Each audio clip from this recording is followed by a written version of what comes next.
lobotomite animal before me. What other terrifying terrors will plague us in our quest for knowledge? Communists? Communist animals, perhaps? Be warned. Attempt to propaganda me. I will shriek as a frightened babe, calling loyal cyber dogs to my aid. Do you comprehend, commie animal? Drama? There is no drama in science. As I learned in high school, science is an intellectual pursuit devoid of bestial emotions. Unless, of course, you are a communist. Like Betsy Bright, who sat next to me in math, and her smoking Confederate Richie Marcus. As I learned in my high school, American High, AHS, drama is for movies, things of fiction. Here in the think tank, the only star is science.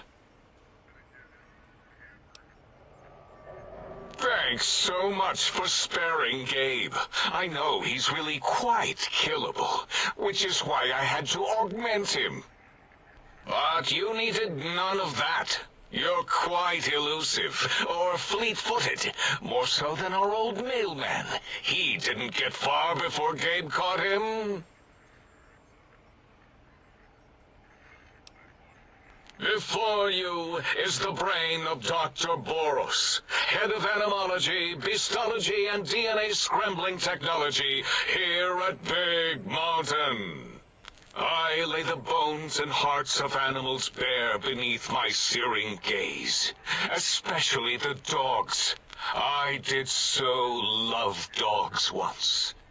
Especially Gabe, that rascal. But there are many animals to shape.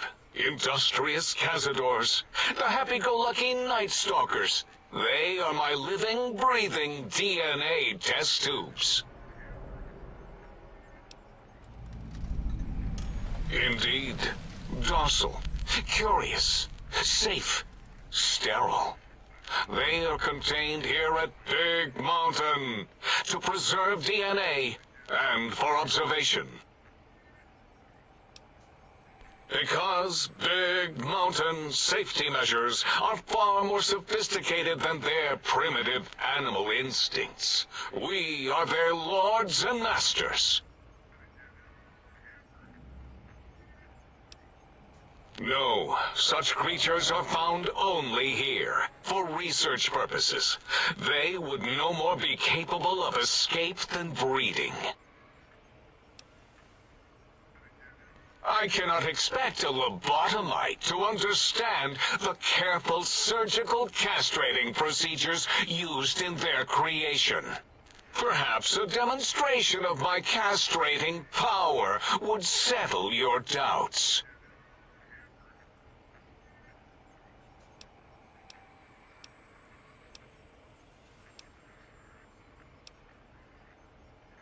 Impregnate you? What? Do you want to make me vomit inside my tank? The mere notion makes the edges of my biomed gel crystallize into asymmetrical patterns. Submit your questions. I shall respond with deadly answers.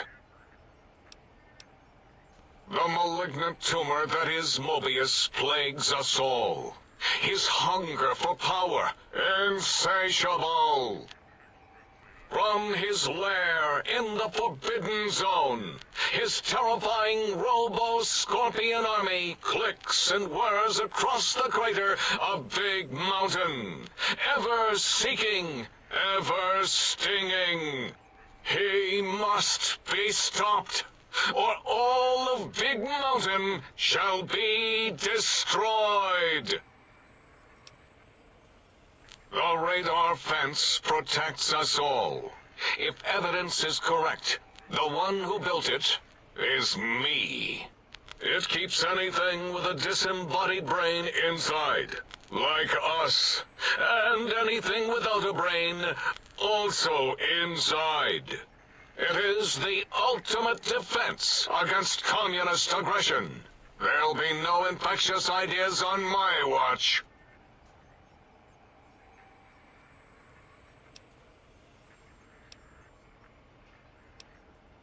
Trapped? Nonsense! We are secure here from evil philosophies. Ever since my anxiety-filled days of powerlessness and being bullied in American high school, I have dreamed of such security as the fence. That and giant cybernetic dogs that would ruthlessly patrol and kill anyone who wasn't my friend, like Richie Marcus and Betsy Bright. Who's laughing now, Betsy? I hope you and Richie are happy smoking in your radioactive coffins. I'm glad you never came to my birthday party.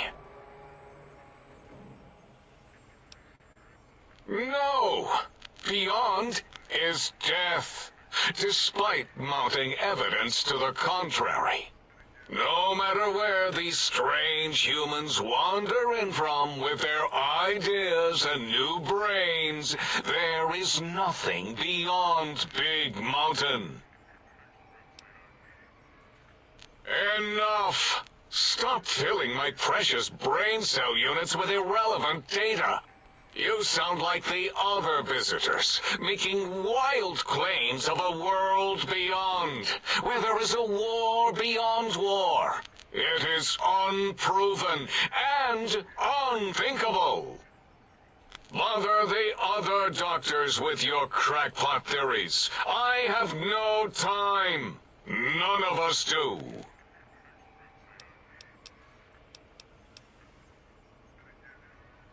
There is logic and purpose in it. If these technologies are needed to pierce the Forbidden Zone, so be it.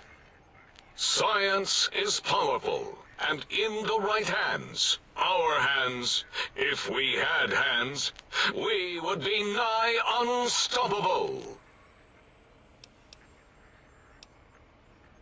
That castrated nickname of our facility is not its true name. The true name is Big Mountain. Where are your manners?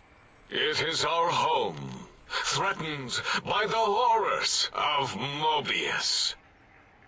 All we wish to do is continue our research, layer upon layer, above and beneath the floor of the crater, until we have our answers. But no, Mobius will not let us rest, scaring us with his scary robots with their laser tails and blowing up all the time.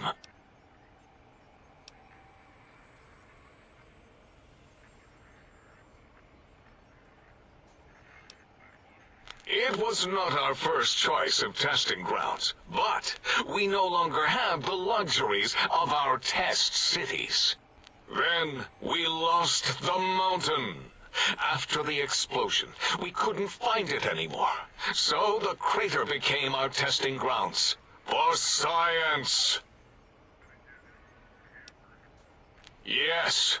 In the past, individuals would come to us, pay for technology, and if their town, community, or city was just right, we could use that city as a controlled experiment. Vault-Tec was much better at it, of course. We had to make do, get permission, sometimes. If only we could have used commie cities. But capturing whole cities was hard, so we captured enough commies to make cities of our own. So we had a group of Chinese prisoners to experiment on. Those were the days. But the true test was science on unsuspecting Americans. Whether it was holograms, new autodocs, toxins, vending machines, we wound them up, let them go into tiny, isolated towns. Then we observed. Boom! Yes, quite unexpected and embarrassing. All better now after the landscaping, though. Much more pleasing to our monitors. And the crater helps keep everything inside, because it is bowl-shaped. Until next time, then. Provided there is a next time. For any of us.